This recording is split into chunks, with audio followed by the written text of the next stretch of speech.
Selamat malam pada Ibu Dr. Silvana Syah dan teman-teman yang akan menyaksikan video saya. Perkenalkan, nama saya Rika Arkananta dengan NIM 250201021377 dari Program Studi Manajemen Universitas Cyber Asia. Pada kesempatan ini, saya akan memaparkan hasil review metodologis terhadap dua tugas akhir dengan pendekatan analisis data yang berbeda. Yang pertama menggunakan regresi linear berganda, dan yang kedua menggunakan structural equation modeling berbasis partial least square atau biasa disingkat SEM-PLS. Review ini merupakan bagian dari tugas mata kuliah metode penelitian manajemen, dan hasil lengkapnya sudah saya susun dalam bentuk laporan tertulis dengan total 52 temuan kritik dari kedua naskah tersebut. Kedua penelitian ini saya pilih karena dua alasan utama. Yang pertama, relevansi topik dengan bidang manajemen. Penelitian pertama mengangkat isu mutasi dan reward kepada kinerja pegawai di lingkungan kantor pajak. Sementara penelitian kedua mengangkat isu kesadaran, e-filing, dan kepatuhan wajib pajak terhadap penerimaan pajak. Kedua topik ini aktual, dekat dengan saya, praktik manajemen sumber daya manusia dan manajemen keuangan publik, sehingga kritiknya bisa dinilai aplikatif. Kedua, saya sengaja memilih dua metode analisis yang berbeda sebagai pembanding. Regresi linear berganda mewakili metode dasar yang paling umum, sementara riset manajemen kuantitatif SMPLS mewakili metode multivariat yang lebih kompleks. Penelitian pertama berjudul Pengaruh Mutasi dan Reward terhadap Kinerja Pegawai pada KPP Penanaman Modal Asing 2 yang disusun oleh Harwina Gita Marlina. Yang pertama, populasi penelitian sebenarnya mencakup 3 jenjang jabatan, fungsional, kepala seksi, dan pelaksana. Tetapi, sampel yang diambil hanya 77 pegawai pelaksana, tanpa penjelasan mengapa dua jenjang lainnya dikeluarkan. Ini membuat generalisasi kinerja pegawai secara keseluruhan menjadi overclaim. Dan yang kedua, ada inkonsistensi struktur laporan bab pertama, yaitu hanya merumuskan dua hipotesis pengaruh parsial, tetapi di bab 4 justru muncul dan dibahas hasil OJF atau pengaruh simultan yang tidak pernah dirumuskan sebelumnya di bab 1 maupun di bab 2. Ketiga, dan ini yang paling mendasar, jadi kesalahan interpretasi statistik. Koefisien regresi B sebesar 0,327 dituliskan sebagai meningkat 32,7%. Padahal koefisien B itu satuan skor pada skala Likert, bukan persentase. Kesalahan ini berdampak sistematis karena menjadi dasar seluruh pembahasan di bab 4 dan kesimpulan bab 5. Keempat, nilai R-squared hanya 0,232, artinya hanya sekitar 23% variasi kinerja pegawai yang dijelaskan oleh mutasi dan reward, sedangkan 77% sisanya dijelaskan faktor lain di luar model. Sayangnya, temuan ini tidak dibahas secara kritis. Pembahasan langsung mengonfirmasi hipotesis soal pengaruh kedua variabel tersebut kuat. Kelima, ada potensi common method bias karena variabel independen dan dependen dikumpulkan dari kuesioner yang sama, responden yang sama, dan waktu yang sama, tanpa disertai uji pengendali seperti Harman Single Factor Test.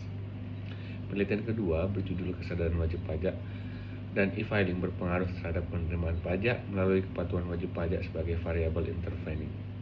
Yang pertama, soal judul.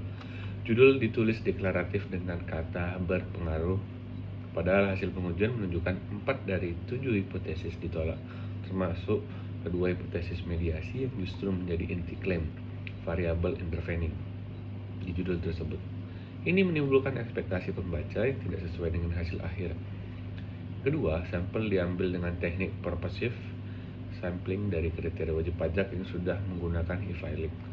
Skor rata-rata seluruh variabel di kuesioner berkisar 4,48 sampai 4,75 dari skala 5. Sangat tinggi dan seragam, padahal data rasio kepatuhan real di KPP Pinjai hanya berkisar 45 sampai 64%. Ini indikasi kuat adanya self-selection bias pada responden. Ketiga, dan ini yang paling mendasar, ada construct discernment mismatch pada variabel penerimaan pajak.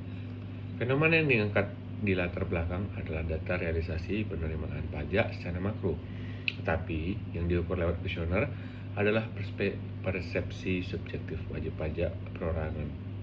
yang sebenarnya tidak punya akses maupun kompetensi untuk melihat sebenarnya apa yang sedang diterima oleh perpajakan di Indonesia secara nasional. Keempat, nilai HTMT, yaitu indikator validitas diskriminan antara konstruk kesadaran dan kepatuhan wajib pajak mencapai 0,876. Sangat dekat dengan ambang batas, yaitu 0,9. Ini menandakan kedua konstruk berisiko tumbang tindih secara konsep dan belum sepenuhnya teridentifikasi. Kelima, sama seperti penelitian pertama, potensi common method bias juga muncul di sini karena keempat variabel diukur dari sumber tunggal yang sama, tanpa uji pengendali maupun evaluasi VIF untuk mendeteksi multikolinearitas antar indikator. Meski begitu, ada satu hal yang perlu diapresiasi. Penelitian ini melaporkan seluruh hasil pengujian secara jujur dan netral, termasuk keempat hipotesis yang ditolak. Ini adalah sikap integritas ilmiah yang patut dicontoh. Dari perbandingan kedua penelitian pada 10 aspek metodologis, saya menemukan pola yang menarik. Kelemahan paling mendasar pada keduanya ternyata sama. Keduanya sama-sama mengangkat fenomena dari data objektif di latar belakang, tetapi mengukur variabel dependennya lewat persepsi subjektif responden. Keduanya juga sama-sama berisiko common method bias karena desain pengumpulan data dari satu sumber, dan keduanya belum mengakui keterbatasan metodologi ini secara eksplisit di bab 5. Perbedaannya ada pada karakter kesalahan. Penelitian pertama memiliki kesalahan yang lebih bersifat teknis substantif, yaitu kesalahan interpretasi koefisien regresi yang sebenarnya relatif mudah diperbaiki karena sifatnya redaksional. Sementara, penelitian kedua tidak memiliki kesalahan interpretasi dasar seperti itu, namun menghadapi tantangan yang lebih kompleks pada validitas diskriminan dan kelengkapan evaluasi model SEM-ELS yang menuntut pemahaman teknis lebih mendalam untuk memperbaikinya. Dari sisi kejujuran, pelaporan hasil penelitian kedua justru lebih unggul karena melaporkan hipotesis yang ditolak secara transparan. Sementara penelitian pertama cenderung menyimpulkan secara normatif melampaui kapasitas dan statistiknya. Sebagai kesimpulan, saya merekomendasikan 4 hal penyempurnaan dari kedua naskah. Pertama, selaraskan definisi operasional variabel dependen dengan data objektif yang menjadi latar belakang masalah. Kedua, tambahkan uji common method bias, ingat desain pengumpulan data yang bersumber tunggal. Ketiga, selaraskan rumusan masalah, hipotesis, dan hasil analisis secara konsisten dari bab 1 sampai dengan bab 5. Dan yang keempat, perluasan bagian keterbatasan penelitian agar mengakui isu-isu metodologis yang lebih mendasar, bukan hanya keterbatasan teknis seperti jumlah sampel semata. Secara keseluruhan, kedua penelitian ini menjadi bahan pembelajaran komparatif yang sangat berharga bagi saya dalam memahami penerapan sekaligus keterbatasan dua pendekatan analisis data kuantitatif yang berbeda dalam konteks riset manajemen sektor publik di Indonesia. Dan demikian paparan review yang dapat saya sampaikan. Saya ucapkan terima kasih atas perhatian Ibu Dr. Silvana Syah dan teman-teman sekalian yang mungkin menyaksikan video saya. Sekali lagi saya ucapkan terima kasih.